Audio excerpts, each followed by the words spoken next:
Are we on? Okay. Good afternoon, everyone. Welcome back to Education Platform. Now, before we begin with the lessons we have for you today, we're going to be reading a verse which is taken from the verse of the day, which is taken from Psalms chapter 1, verse 1 to 6. And it states that, here we go, blessed is the one who does not walk in the step of the wicked.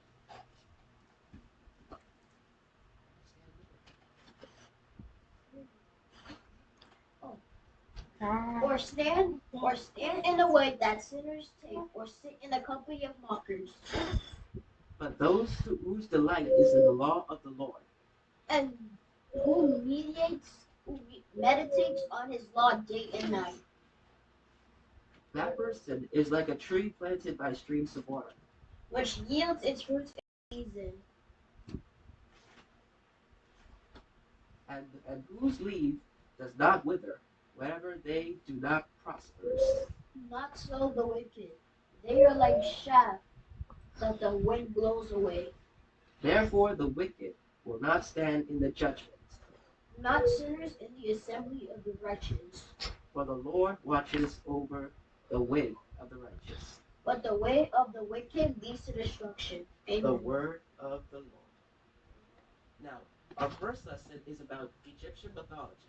Now, Egyptian mythology is the study is the study of mythological things happening in Egypt. All right, the only one we're going to talk to you about is the Sphinx. Now, what we know about the Sphinx, which both me and Derek know, is that the Sphinx is a mythological creature that has the head of a man, but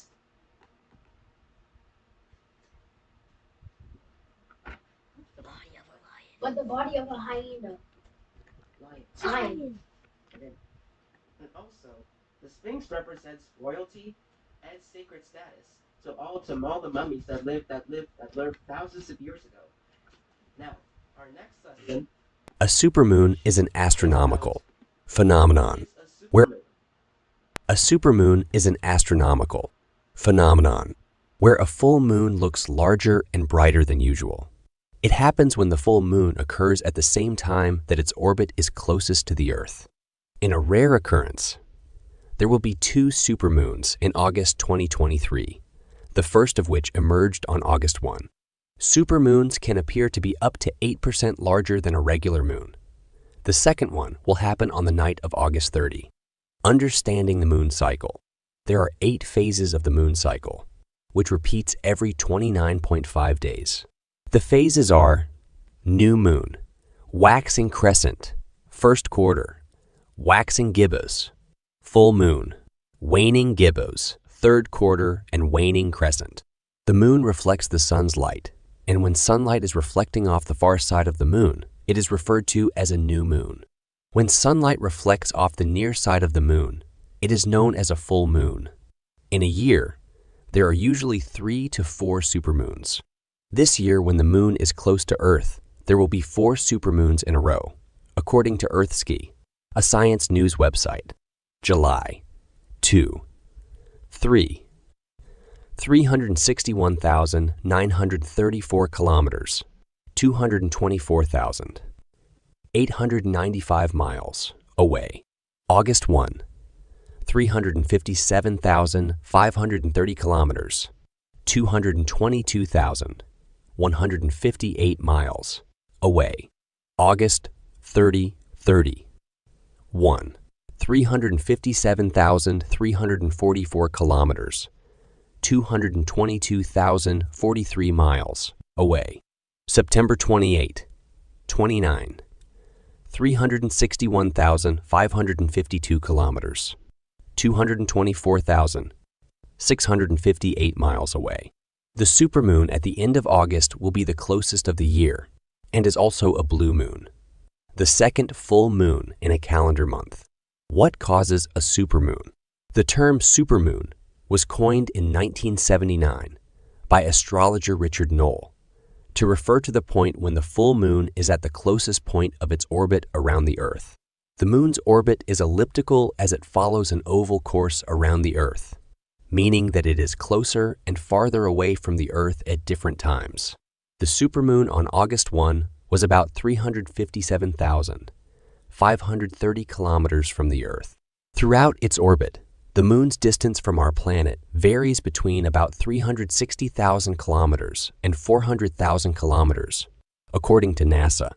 An apogee refers to the farthest point in the moon's orbit around the Earth, which on average is about 405,500 kilometers, 252,000 miles, from the Earth. A perigee refers to the closest point in the moon's ellipse, which on average is about 363,300 kilometers, 225,740 miles, from the Earth. A perigee supermoon can appear 14% larger and 30% brighter than a micromoon, which occurs when the full moon coincides with apogee. A supermoon appears brighter because as it is closer, more of the sun's light reflects off the moon's surface and makes it to Earth. What are the effects of supermoon? During new moons and full moons, the sun, Earth, and moon align, making the gravitational pull on the Earth's ocean strongest. This phenomenon is often referred to as the spring tide. According to NASA, high and low tides will be more pronounced with a supermoon, and especially so if there is an extreme perigee full moon, like the one that occurred in November 2016, which was 356,000 kilometers away. Okay. Now, as it was told, a supermoon is the kind of moon that gets very close to Earth. It only happens once every more than 100 years. Now, moving on with our next lesson, which is about the history of Snickers. States that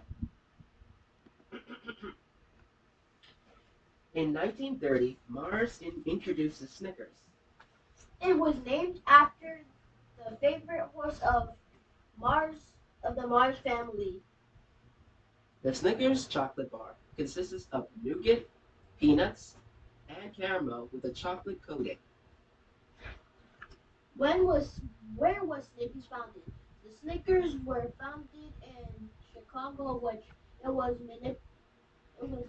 manufactured and sold by five the, for 5 cents. sold for 5 cents. The company that developed Snickers was the Mars Incorporated. That's also the company that created many other of the sweets, such as the Twix, the Three Musketeers, The M&Ms. and even the Hershey's. Now, we're moving on with our next lesson, which is about the history of Exuma. Exuma was settled in or around 1783 by American colonial loyalists fleeing the Revolutionary War. The expatriates fought a cotton planting economy to the islands. Georgetown was named in honor of George III, to whom settlers maintained their loyalty. History of Exuma. The pre-colonization. Not much known about life in Exuma before Columbus times. It's widely accepted that the Lucayan Indians inhabited Exuma like other Bahamian islands. Also, the Lucayans were the very first people that lived in the Bahamas. Even before Christopher Columbus came to the islands. Now next is the story about the bodies of water, the oceans.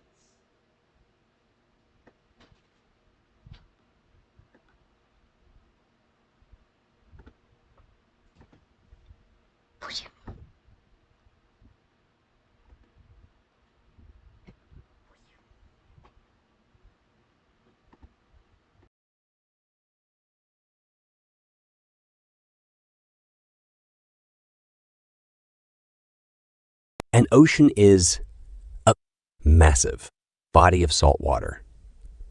Oceans cover nearly 71% of Earth's surface and contain almost 98% of all the water on Earth.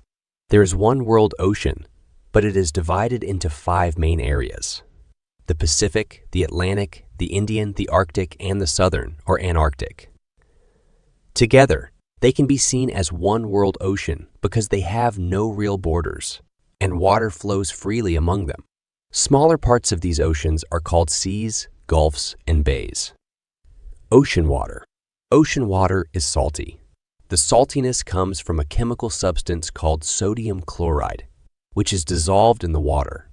The salt that people eat is sodium chloride in the form of crystals. Winds and other forces cause ocean water to be constantly in motion. Large amounts of ocean water move around Earth in patterns called currents. Ocean currents may be warm or cold. Warm currents tend to bring warm weather and rain to nearby land, while cold currents tend to cause a dry climate.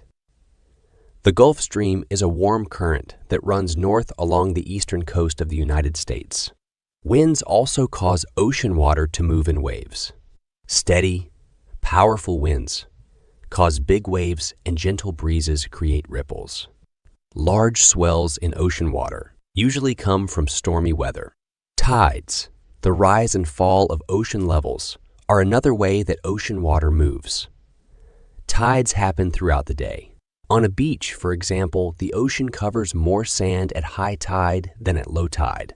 The pull of a force called gravity among the Earth, the moon, and the sun causes tides.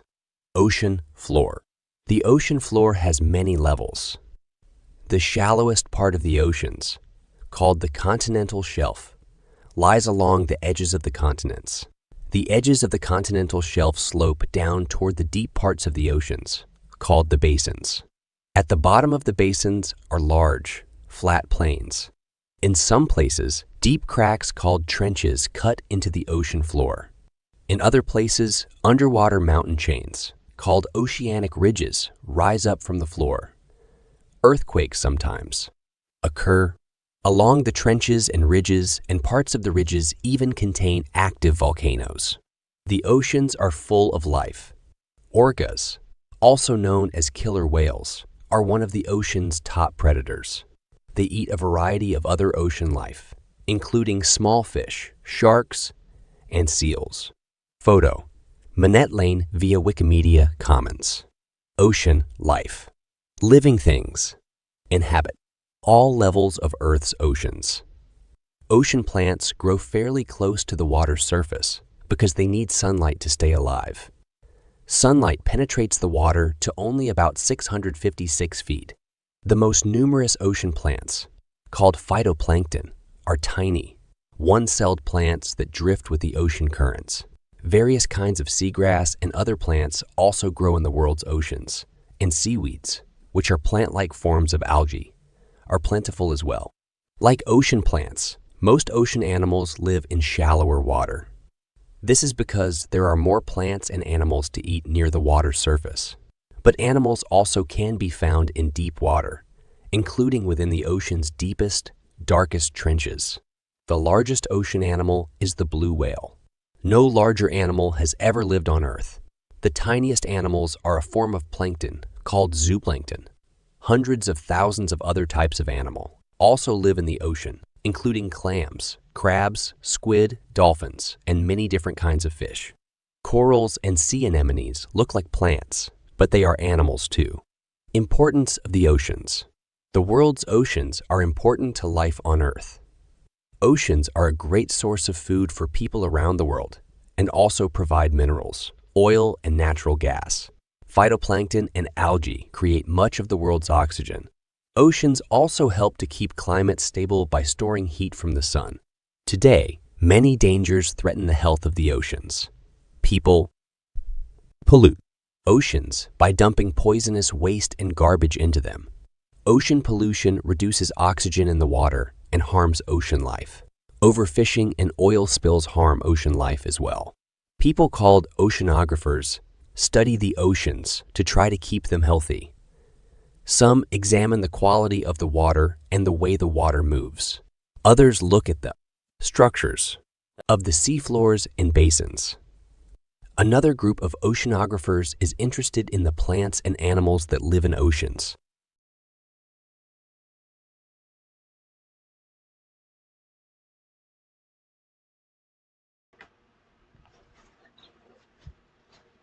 Okay, now, our next lesson is about the types of tropical fruits which grow in many places, like tropical islands.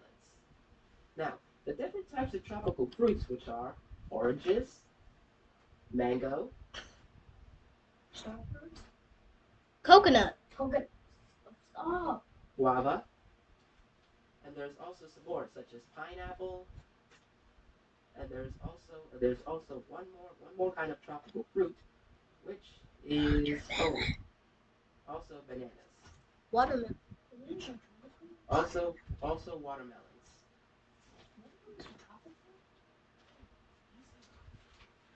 Avocado and mango and salad. Oh yeah, there are many different types of tropical islands. There are many tropical islands in the Caribbean Sea, such as Jamaica, also the Bahamas, and there are also some more, such as Cuba. There are also some other tropical islands. Why? Haiti, the Dominican Republic, and so on. Jamaica. Okay. Okay, our next lesson is about the types of energy. Now, the different types of energy which are listed. Now, the different types of energy are electrical energy, kinetic energy, wind energy, thermal energy, sound energy, thermal energy, gravitational energy, radiant energy, and so on. Now, first we're going to talk about electrical energy. Electrical energy is the type of energy that is powered by electricity. Next is kinetic energy, which is shown. Kinetic energy is the type of energy that is created by movement. Next is wind energy.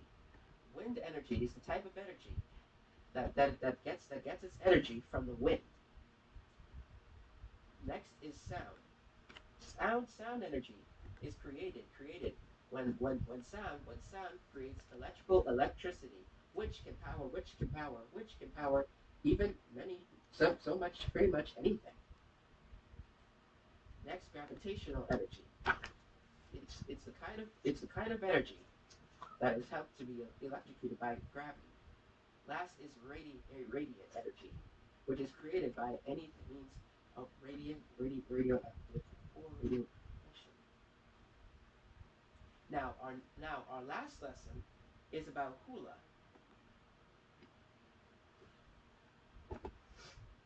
Now, what we know about hula. Hula is a type of Hawaiian dance with toys based on bonding movement. Oh yeah. Hula is a Hawaiian dance that tells stories based on movement or you can say bodily movement. Now, before we go, make sure to like and subscribe to us on Facebook. And on our Instagram page. And also make sure to like, comment, and share with us on Facebook. And make sure to also hit that subscribe button so you can be notified about all the events, videos, and make sure also type in and go to our community section. And also make sure you also make sure to also go to our Instagram page at Education Platform One. And if you want to go to any online classes, make sure to click the link in the description, and so you can go to Google Classroom and join the online class. Thank you and have a wonderful day.